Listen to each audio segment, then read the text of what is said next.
8th January 1943, Stalingrad pocket. The German soldier had forgotten the memory of his own identity, Wilhelm Hartmann.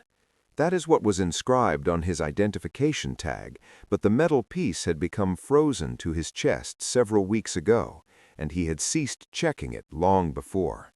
He sat among the debris of what appeared to have been an educational building, though the structures were so completely destroyed that being certain was impossible. Surrounding him, the figures that had previously been men remained motionless in the darkness. Were they resting? Were they deceased? He could no longer distinguish, and the difference appeared increasingly irrelevant. Beyond the walls, the wind howled across the frozen wasteland with a noise resembling ripping steel, an endless scream. The temperature had dropped to -41 degrees Celsius. Hartmann gazed down at his hands, or what was left of them. His left hand was wrapped in a dirty bandage that hadn't been replaced in 3 weeks. Beneath it, he understood 3 fingers had turned black with gangrene. His right hand gripped a piece of bread the size of a postal stamp, his complete ration for the entire day. He stared at it, attempting to remember what genuine hunger had felt like back when hunger was simply an empty stomach and not this consuming void that devoured him from within. Next to him, Feldwebel Heinrich Krause had stopped breathing during the previous night. Nobody had observed. Nobody possessed the energy left to be concerned. Above them, somewhere in the pitch-black sky, artillery projectiles screamed overhead. Soviet shells, continuously Soviet shells, a mechanical pulse that never ceased. Hartmann shut his eyes and attempted to recall Germany. Verdant fields, his mother's kitchen, the pleasant aroma of bread baking in the oven, but those recollections were disappearing, vanishing like frost under sunlight. There existed only cold now, only starvation, only the complete certainty that he would perish in this frozen nightmare, and nobody would ever remember his identity. The German Wehrmacht that advanced toward Stalingrad in the summer of 1942 was the most formidable military force on the planet. Over 270,000 soldiers of the 6th Army. Battle-hardened troops who had conquered Poland in mere weeks, France in months, and pushed deep into the Soviet Union with the assurance of an unstoppable force. They were commanded by General Friedrich Paulus, a thorough staff officer who had contributed to planning Germany's greatest triumphs. They were supplied with Panzer III and IV tanks, thousands of artillery weapons, mechanized infantry mounted in half-tracks, and the complete support of the Luftwaffe's most skilled bomber squadrons. Their objective was evident: seize Stalingrad, the industrial metropolis sprawling along the Volga River, then advance south to capture the oil fields of the Caucasus. Without petroleum, Stalin's war apparatus would crumble. Soviet tanks would become monuments. Aircraft would deteriorate on airfields. The entire Red Army would grind to a standstill. Hitler believed Stalingrad was the key to triumph on the Eastern Front. Beyond that, he desired it because it carried Stalin's name. Capturing it would be both a strategic victory and a symbolic degradation of his ideological adversary. The German Wehrmacht that advanced toward Stalingrad in the summer of 1942 composed confident letters homeward. They sang military songs. They spoke of returning home for Christmas, of victory celebrations and decorations and advancements. One lance corporal from Dresden penned to his fiancée, "The Russians are defeated. We will capture Stalingrad in 2 weeks, perhaps 3. Preserve your wedding dress. I will return by October." He would never witness home again. He would perish in February, frozen solid in a basement, his body so emaciated that Soviet soldiers who discovered him believed he was an adolescent. None of them, not the soldiers, not their commanders, not even the generals in Berlin, comprehended that they were marching toward the largest gravesite in military history. They were about to enter a nightmare from which only 6,000 of them would ever emerge alive. The assault commenced with fire from above.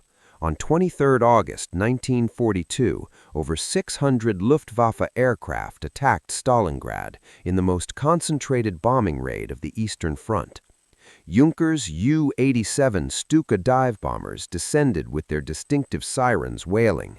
Heinkel H-111 medium bombers flew in perfect formation, their bomb bays opening to release tons of high explosive and incendiary ordnance. Dornier Do-17s followed in successive waves, dropping their payloads on a city constructed largely of. But despite the devastation, despite the unimaginable horror, the city did not capitulate. Stalin had issued Order Number 227 on 28 July 1942, not one step back. The decree was absolute and uncompromising. Retreat without orders meant immediate execution. Officers who withdrew would face firing squads without trial. Soldiers who fled would be shot by NKVD blocking detachments positioned behind Soviet lines, creating a barrier of death from both directions. There was no retreat. There was only victory or death, a binary choice that left no room for survival through withdrawal. The German Wehrmacht that marched toward Stalingrad in the summer of 1942 crossed the Don River and pushed toward the burning city with confidence still intact. The 14th and 24th Panzer Divisions led the assault, their tanks crushing Soviet defensive positions on the city's outskirts. Infantry followed in trucks and on foot, confident that the broken, demoralized enemy would collapse within days. They expected to fight through scattered resistance and plant the swastika flag on the banks of the Volga before September ended. Instead, they encountered something entirely unexpected, a city that refused to die and defenders who fought with the desperation of men who understood they had nowhere to retreat. General Vasily Chukov assumed command of the Soviet 62nd Army defending Stalingrad on 12 September 1942, when German forces had already reached the city's center. Chukov was a short, stocky veteran with a face like carved granite and a temper that terrified his subordinates. He had survived the Russian Civil War, Stalin's purges, and brutal campaigns in Finland. He understood immediately that conventional defensive tactics would fail catastrophically. The Germans excelled at combined arms warfare, using tanks, artillery, and air power in coordinated assaults that shattered defensive lines. In open terrain, the Wehrmacht was unbeatable. But Stalingrad offered no open terrain anymore. The Luftwaffe bombing had transformed it into a maze of rubble, collapsed buildings, and twisted infrastructure that negated German advantages. Chukov recognized that this hellscape was his advantage, his only hope for survival. He issued a brutally simple directive to his troops: hug the Germans. Soviet soldiers were ordered to maintain positions within grenade-throwing distance of German positions at all times, close enough that German artillery couldn't fire without hitting their own men, close enough that Luftwaffe bombers couldn't distinguish friend from foe through the smoke and ruins. Every building became a fortress, every pile of rubble became a defensive position, every basement became a bunker, every room became a battleground. The city would be defended block by block, house by house, room by room, meter by meter. The fighting that followed was unlike anything the Wehrmacht had experienced in the entire war. In Poland, battles lasted days. In France, weeks at most. In Stalingrad, battles lasted months for single buildings, sometimes even for single floors within those buildings. The combat was savage, personal, and utterly merciless, stripping away any pretense of civilized warfare. The grain elevator became a legend throughout the Eastern Front. This massive concrete structure near the Volga was defended by a small Soviet garrison, fewer than 50 men, against repeated German assaults, supported by tanks, artillery, and flamethrowers. For 5 days, from 17th to 22nd September, the defenders held against impossible odds.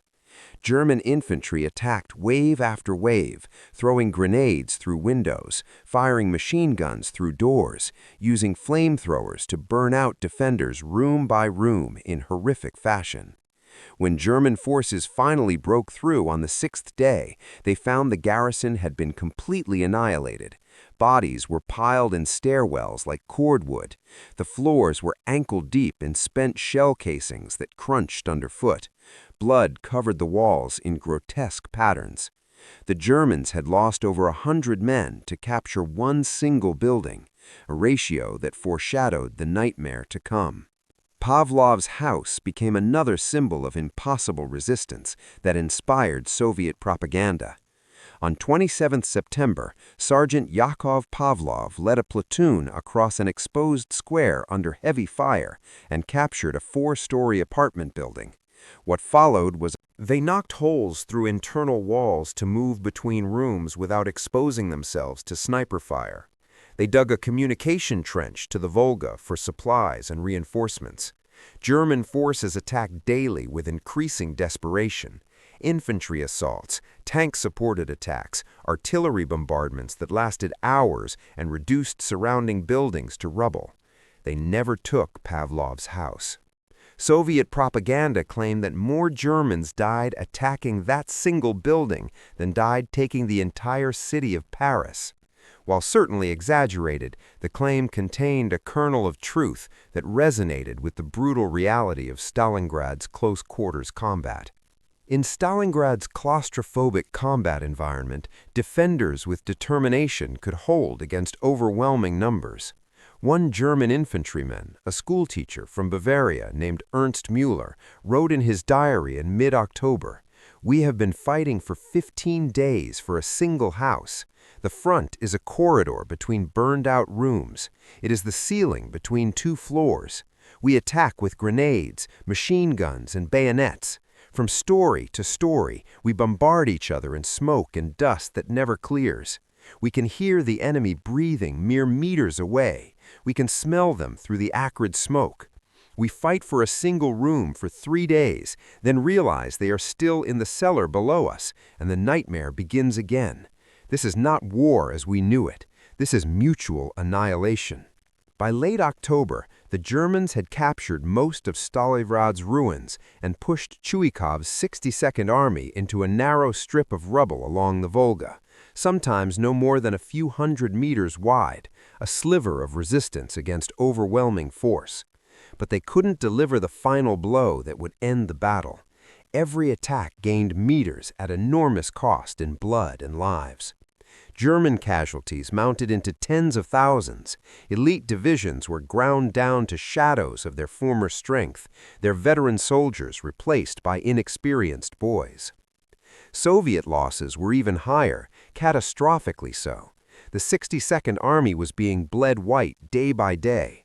Reinforcements had to be ferried across the Volga under constant German artillery and air attack. Supply boats made their runs at night, navigating by the glow of burning buildings, dodging shells and Stuka attacks that came screaming from the darkness. Many boats never arrived, torn apart by shells, were sunk by direct hits. The river bottom became a graveyard of sunken barges and drowned men whose bodies would never be recovered. But the Soviets had one critical advantage that would ultimately prove decisive. They could replace their losses. Behind the Ural Mountains, beyond German bomber range, Soviet factories were producing tanks, artillery, and ammunition at accelerating rates. Stalin could afford to lose divisions because new divisions were being formed every week, trained hastily but arriving in steady streams.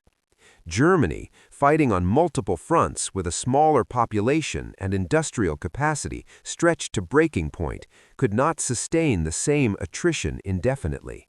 Then came November, and with it the cold that would seal the German army's fate. The first snow fell on 2nd November, light flurries that melted on rubble still warm from fires. German soldiers who had survived the previous winter outside Moscow felt immediate dread. They remembered what Russian winter truly meant, the suffering and death it brought. They had been promised winter clothing would arrive from Germany by early December.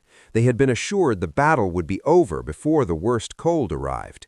Both promises were lies, empty words that would cost hundreds of thousands of lives. By mid-November, temperatures dropped to -10 degrees Celsius, then -15 degrees Celsius, and continued falling. German soldiers still wore the same. Paulus requested permission to withdraw from Stalingrad and establish a winter defensive line further west, where supply lines would be shorter. Hitler refused absolutely. The Führer had publicly announced Stalingrad would fall.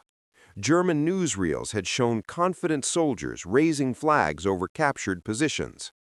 Propaganda minister Joseph Goebbels had described the battle as Germany's greatest Eastern Front victory. Retreat was politically impossible, a humiliation Hitler would not tolerate under any circumstances. Hitler would not allow it, no matter the cost in human lives. On November 19, 1942, that refusal became a death sentence for the entire Sixth Army. The Soviet counteroffensive began at 7:20 a.m. in fog and snow so thick visibility was measured in mere meters. Over 3,500 Soviet artillery pieces and Katyusha rocket launchers opened fire simultaneously along an 80-kilometer front north of Stalingrad. The barrage lasted 80 minutes of continuous thunder. A rolling thunder that shattered Romanian defensive positions, destroyed command posts, and obliterated communication trenches, leaving nothing but craters and corpses. The Romanian Third Army holding the northern flank was poorly equipped and undermotivated. Their anti-tank guns dated from World War I and couldn't penetrate modern Soviet armor. Romanian soldiers had repeatedly warned German commanders that their positions were vulnerable to breakthrough. Those warnings had been dismissed with arrogance. At 8:50 a.m., Soviet armor attacked in massive waves. Hundreds of T-34 medium tanks and KV-1 heavy tanks emerged from the snow like steel ghosts, their engines roaring. The T-34, with its sloped armor and wide tracks, was superior to most German tanks in these conditions and nearly invincible against Romanian weapons. Romanian soldiers broke and fled in panic.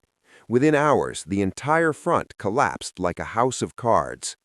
Soviet mobile units raced southwest, bypassing German strongpoints, cutting supply lines, and overrunning rear area depots with devastating efficiency. The next day, 20th November, the nightmare repeated in the south with mechanical precision. Another massive barrage pulverized Romanian positions south of Stalingrad. More Soviet tanks broke through in unstoppable waves. German reserves rushed to plug gaps, but panzer divisions that should have maneuvered at 40 kilometers per hour crawled on fumes, their fuel tanks nearly empty. Fuel had been prioritized for units fighting in Stalingrad itself, leaving the flanks vulnerable. On 23 November, at Kalach, 40 kilometers west of Stalingrad, the pincers closed with finality. Soviet forces from north and south met and linked up, completing the encirclement. The trap snapped shut with brutal efficiency. The entire German Sixth Army, over 290,000 men, was encircled inside the pocket with no escape route. Initial reactions mixed confusion with misplaced confidence. German forces had been encircled before, at Demyansk earlier in 1942, and had been successfully supplied by air until ground forces broke through the siege. Surely the same would happen here, the generals reasoned. Paulus's quartermaster calculated the army needed 500 tons of supplies daily: food, ammunition, fuel, medical supplies, and winter clothing to sustain combat operations. Reichsmarschall Hermann Göring, Luftwaffe commander and Hitler's close confidant, personally assured the Führer that his air force could deliver those supplies without difficulty. He cited previous airlift operations as proof of capability. The Luftwaffe could do this, he insisted. He guaranteed it with absolute confidence. It was perhaps the most catastrophic lie told during the entire war, a promise that would doom hundreds of thousands of men. The Luftwaffe did not have 500 tons of daily airlift capacity, not even close. Distances. The primary transport, the Junkers U-52, was slow, lumbering, and defenseless against fighters. Soviet fighters hunted them mercilessly, shooting them down in flames. On the best days, the airlift delivered 100 tons, one-fifth of what was needed. Average days brought 50 tons. Many days, nothing arrived at all, the skies too dangerous or weather too severe. Over the next 10 weeks, the Luftwaffe would lose over 500 transport aircraft, destroyed by fighters, anti-aircraft fire, crashes, and engine failures in the extreme cold that froze fuel lines and hydraulics. Inside the pocket, rations were cut immediately and drastically. The normal German combat ration provided 3,000 calories daily to sustain soldiers in combat. Within days of encirclement, soldiers received 300 grams of bread daily, smaller than a fist, then 200 grams as supplies dwindled. By December, 100 grams, the size of a playing card, barely enough to keep a child alive. Meat disappeared completely. Vegetables became distant memories. Horses were slaughtered systematically for food. Over 30,000 animals were butchered, their meat the only protein available. Soldiers ate horse meat boiled into thin, watery stew that provided minimal nutrition. When the horses were gone, they ate anything remotely organic. Leather belts were boiled for hours to extract any possible nourishment. Soldiers chewed frozen grass, hoping for something to fill their stomachs. They scraped frost from walls because water supplies had frozen solid and they needed liquid to survive. Starvation set in with terrifying speed. Bodies designed to operate on 3,000 calories during combat received perhaps 700 if they were lucky. Muscle mass disappeared as bodies consumed protein for energy. Fat reserves vanished within weeks. Then organs began breaking down, liver, kidneys, heart, cannibalized by the body itself to survive just one more day. Men became skeletal, walking corpses, eyes sunk deep into skulls, creating death's head appearances. Skin turned gray and stretched tight over bones. They moved slowly, shuffling like old men, conserving every calorie because even walking expended precious energy they couldn't replace. Some could no longer stand, their legs too weak to support their own weight. But the cold was infinitely worse than the hunger, a torture beyond description. December brought temperatures that veterans said they had never experienced in their lives. Minus 30 degrees Celsius became normal, almost warm by comparison. Minus 35 degrees, minus 40 degrees Celsius on the worst days, when the wind howled like a living thing. At these temperatures, the world becomes fundamentally hostile to life itself. Exposed skin freezes in minutes, tissue dying almost instantly. Breath freezes in lungs, making each inhalation painful. Metal becomes so cold that touching it tears flesh away, leaving skin stuck to weapons and equipment. Weapons malfunctioned constantly. Bolt-action rifles froze solid. Machine guns seized up. Vehicle engines refused to start, their oil frozen solid like concrete. German soldiers, still in summer uniforms, with perhaps one scavenged layer, were dying of exposure by the thousands, freezing to death where they stood or sat. Frostbite became epidemic, affecting nearly every soldier. Sleep became suicide, a fatal luxury. Soldiers knew falling asleep in the open meant freezing to death, never waking again. They huddled together in cellars, sharing body heat in desperate masses. Even so, men woke to find those beside them frozen solid during the night, corpses with open eyes staring at nothing. The dead were stripped immediately of their clothing. The living needed those layers more than corpses needed dignity. There was no room for sentiment when survival was measured in hours. Fuel was so scarce that vehicles sat immobile across the pocket, engines frozen solid, abandoned where they stopped. Tanks became shelters, nothing more. Crews huddled inside steel hulls that at least blocked the savage wind, if not the cold. Soldiers burned furniture for warmth, then structural beams, then anything wooden they could find.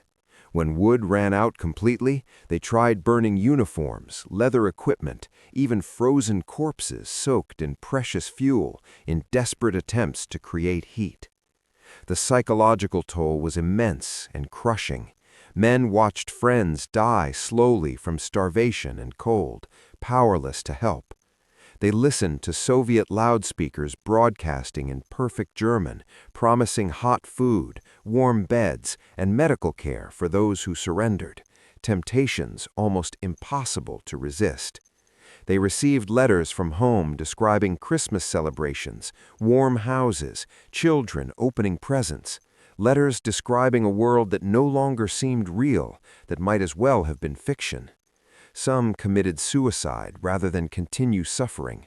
A gunshot in the night, a body hanging from a rafter, a grenade held close.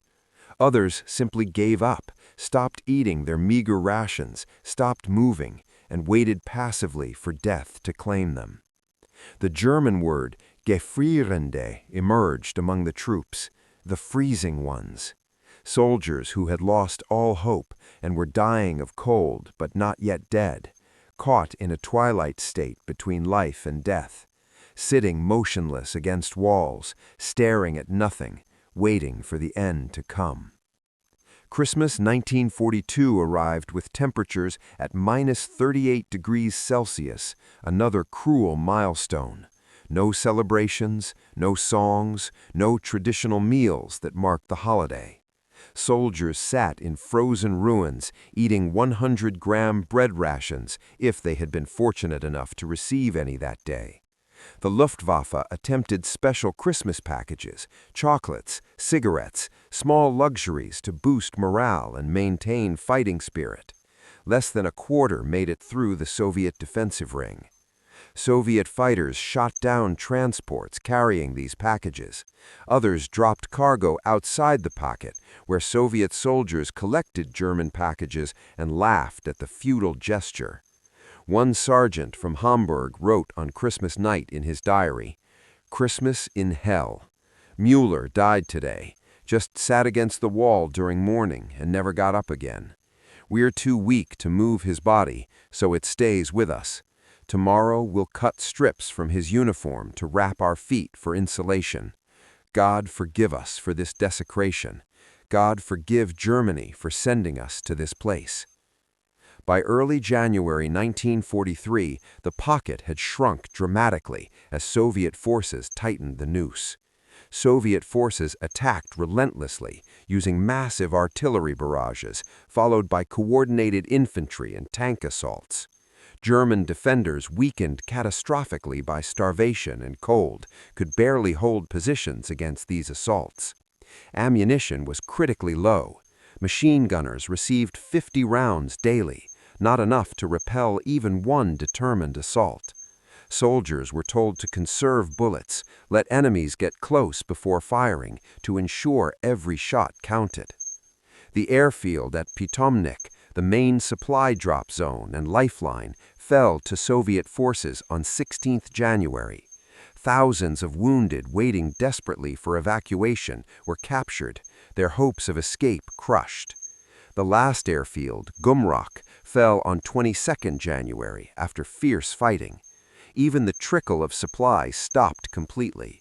The Sixth Army was sealed in its tomb, dying by degrees, with no hope remaining.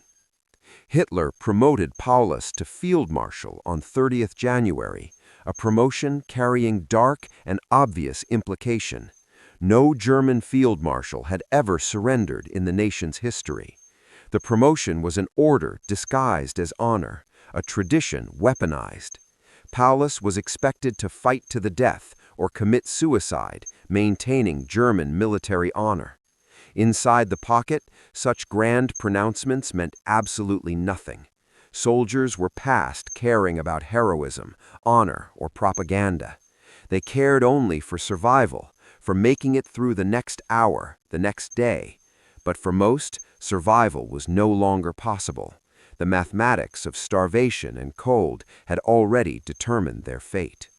On 31st January 1943, Friedrich Paulus sat in the basement of the Uniform store, the final headquarters of the Sixth Army. Above, Soviet tanks cleared the last blocks of resistance with systematic efficiency. Around him, staff officers. Paulus had received Hitler's message promoting him to field marshal.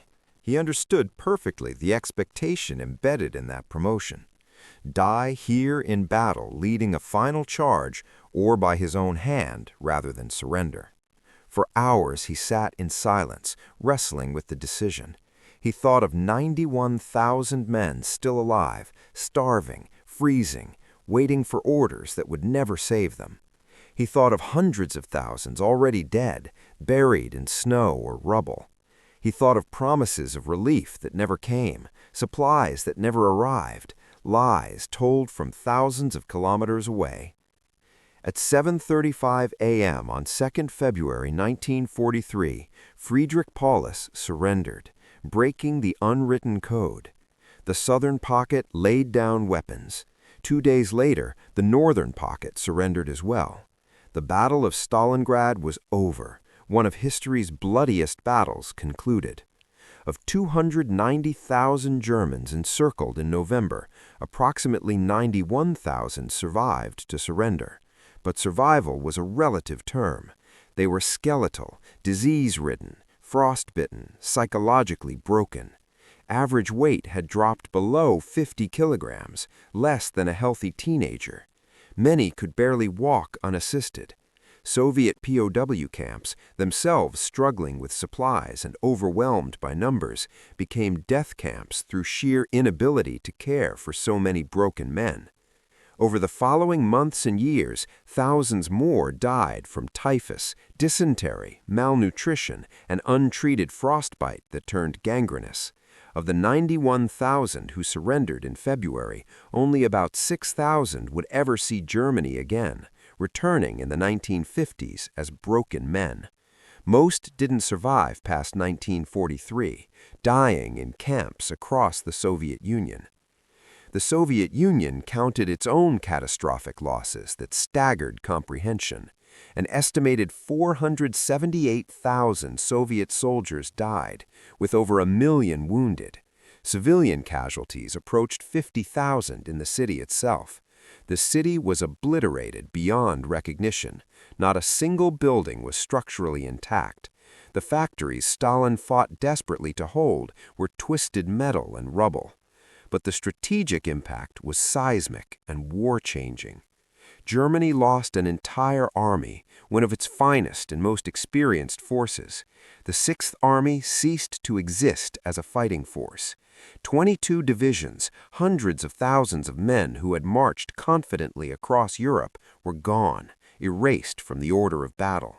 Equipment losses were staggering. 900 aircraft, 1,500 tanks, 6,000 artillery pieces, 60,000 vehicles, irreplaceable material.